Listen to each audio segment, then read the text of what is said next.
This is Marcus, the awesome kid.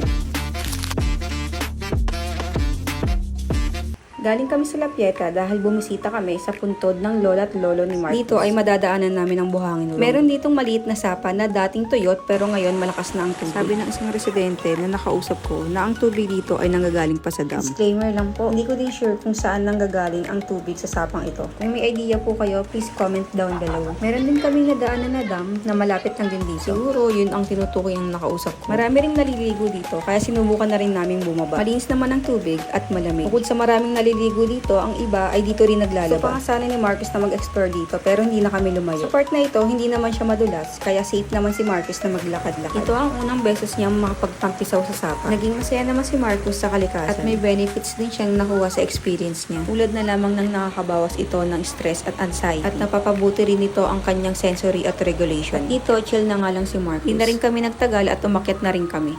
Alalay nga lang sa pag-akyat dahil medyo madulas sa part na ito. Buti na nga lang may baong kaming mga damit at pinalitan ko na lang ng damit si Marcus. Bumiyahe na rin kami pa uwi. May isa akong narealize sa araw na ito na napakahalaga talaga na ingatan natin ang ating kalikasan para sa susunod na henerasyon dahil malaki ang ambag ng kalikasan sa kanilang pag-unlad. Dito na nagtatapos. Maraming salamat sa panonood. Paalam!